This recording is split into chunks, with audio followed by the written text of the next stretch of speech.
We escaped the high cost of living in the United States and traded our American lifestyle for a tropical island adventure, transforming our lives and finding paradise on a budget. It's important to remember that island life is subjective.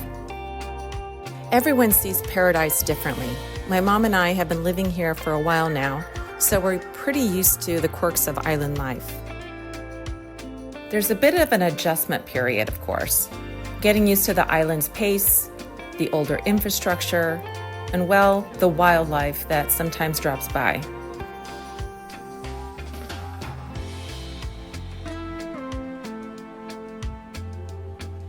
It's a little old lady from Pasadena.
One of the biggest adjustments is the weather. Being so close to the equator, Bali's weather can be unpredictable and just, especially during the wet season, can be very, very hot.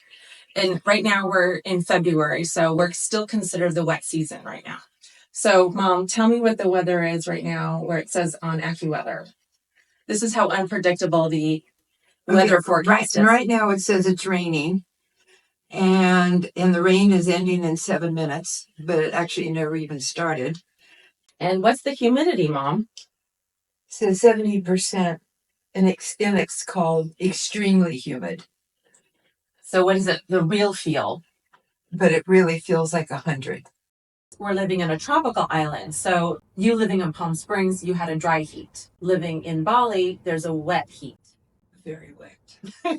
Okay. And then the drivers, they're always very pleasant. I'd say half of them always ask me, "What do you like being here?" And of course I said yes. I mean, why would I say no? They're very friendly. They ask, like, where are you from? How long are you here? Where are you staying? Almost everywhere you go, they'll ask those three questions. Right. And when I say I live here, then they want to know how long and why, and that's it. And the other thing too that I do is that, especially if they're trying to learn English, then I speak with them in English, and then I always compliment them how well their English, and they always deflect, no. But it's true. They practice English as the drivers because they want to be understood. The island life, like, we have time to learn their language, and we are. I mean, Mom is learning she knows a couple of words. Makasi. Well, makasi is short for terima kasih, which means thank you. I like the shorter version. Makasi. I know a little bit of Bahasa, and so I've been speaking that with some of the our staff. So speaking of motorcycles and driving, maybe it's the easygoing, relaxed mentality, but there's very little aggression when it comes to people driving.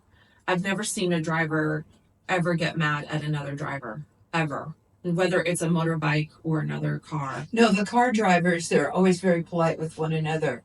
And the other thing that's kind of cute is they signal. So if it's a two lane going one way, they will signal to merge to the other lane, even if it's just going around a car that's parked, and they have to like merge in for a second, merge out again. but they're always very, very polite with one another, and they wait and they pull in if another car's coming their way, and they both two cars can't fit into the same space. Then it's just the way it is. They turn around in the middle of the street and they stop. Traffic is stopped and everybody waits for the car to turn around. They're very, very patient. And they're not small cars. These are big cars. Yeah, they're kind of larger SUVs.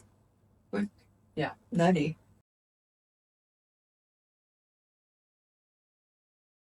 Sometimes, because I have a cat and he's a teenager now, so he likes to pick up things in the garden during the night because his little eyeballs work better. And so when I see things on the floor, I get suspicious, especially if they're dark, because I don't have my glasses on. I don't know what they are. So he brings gifts in. So it might be a bat. Yes, there's bats roaming around here. And sometimes the cat will attack the bat.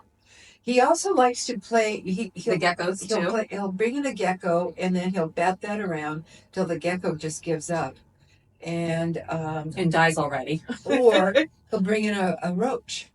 I don't care about the geckos, and I don't care necessarily about the bats. It's the roaches that Mom has a thing for roaches. Okay, so yeah, with those three things, one of the things you're going to have to get used to is going back to the geckos. Is not only are there geckos, but they poop everywhere, and they come in various sizes. They do. Well, the one is in my bathroom.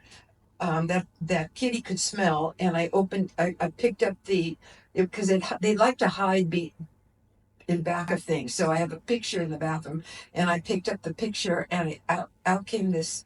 I literally was about that long. So yeah, we have a lot of geckos, and it was blue. And the geckos actually are friends because they eat all the little tiny critters like mosquitoes and termites. During the wet season, there's periodically we'll get these flying termites that come in and go towards the light. So they'll come in, they'll hit the light, and then they'll fall to the floor, and then you'll see these little wings all over the house. The next morning, like I'll see like wings everywhere.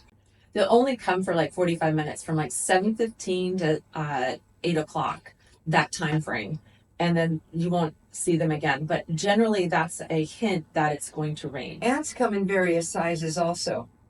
So you get these minute ants, and clumped together, they look like one giant ant. And then there's one ant who's very fat in the front, and then nothing. They're extremely strange.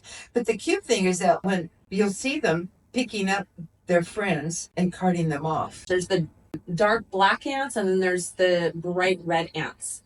And the bright red ants actually eat termites that are in the ground. So I used to kill them, and my neighbor's like, no, they actually eat the termites that are in the ground. So I don't know what's worse, having a red ant that's like the size of a Buick, or the termites that are in the ground. Do they still make Buicks? Other types of critters, frogs, especially during the rainy season, lots and lots of frogs. And they sound like crickets. No, they don't. Yeah, they do. They do too. And listen to her. Twice in 1 week, I had a snake come into my house, and it went behind the refrigerator. And the first time I vacuumed it up, and then I took it around the back of the house, and I opened up the bag and I let it free. Like a few days later, I got another snake, and it was, like I said, it was different. The other one was green, this one was brown. And this one was also bigger. And so the vacuum cleaner wasn't picking it up this time, which was annoying.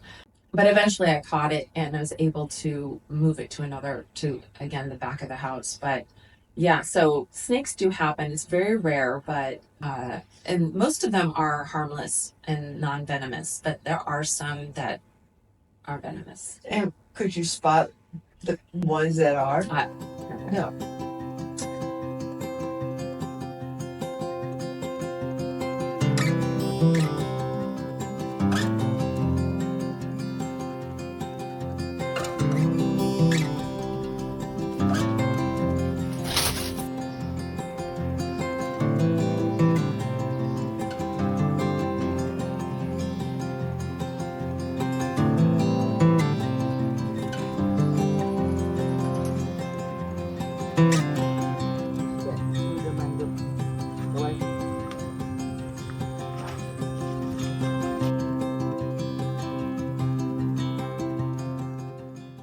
And then our neighbor got a civet twice into her home, and those are like little furry animals. They kind of look like raccoons, but they're harmless and they're more nocturnal. So just beware, you're on a tropical island, and critters and small animals will meander their way into your home.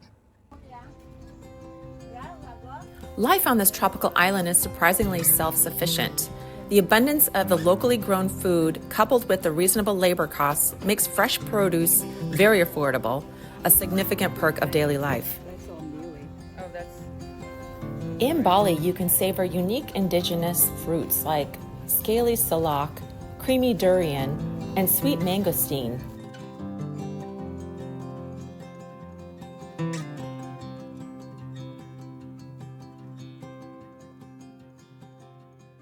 We get our produce mostly from the salad man once a week. And the carrots taste phenomenal. Celery, cucumber, just lettuce. It's all organic. They don't have pesticides here. In fact, sometimes they'll see some bugs on the vegetables. But when it comes to the fruits, a lot of people have asked us, why don't we show a local market? And I have to be honest with you, the prices are not that much different. When you are not looking like a local Indonesian, they change the price. I've done some price comparisons with limes and mangosteen and a few other pieces, and we weren't catching a break from buying it locally versus buying it from a grocery store. Watermelon, you know how like you can take a popsicle and just kind of suck out the water, the juicy, the food coloring part of it. Well, you can do that here with the watermelon, and the watermelon too. And so the juice is like, oh my god, off the charts. The other thing here is the pineapple, which is scrumptious, and there's two kinds of pineapple. I buy the cut up one. The really really yellowy pineapple chunks. Those are the sweetest, and then there's the ones that are sort of like really light yellow. They're not that sweet, and so I know what I'm getting when I buy the pineapple that's already cut up. I've never been good at picking out a pineapple and hoping for the best. There's a philosophy here, which is be respectful and take responsibility for your own actions. In other words, don't be an idiot. That philosophy actually fosters a sense of freedom and trust. And it's a happy place with a general positive atmosphere. The local people are not intrusive and everyone respects each other's privacy, which is something we really appreciate. The island's laid-back charm with its one-story buildings and occasional two-story homes contrasts with the dated infrastructure, which includes potholed roads, overhead wires, and occasional power internet outages, something you learn to live with. With all this humidity, you'll probably be doing a fair bit of upkeep around the house. Think peeling paint, rusty stuff, and maybe even some mold. I've noticed for myself is that I've been here now 2 years, and one day is just like the next day, and the day after that, and then the day after that. And there's really the routine that I had is still a routine here. Get up, breakfast, and then plan the day. And I had the same routine back in California. I have the same routine here. The difference is I'm not working anymore. You still go through the same get up, have breakfast, plan what you're going to do today.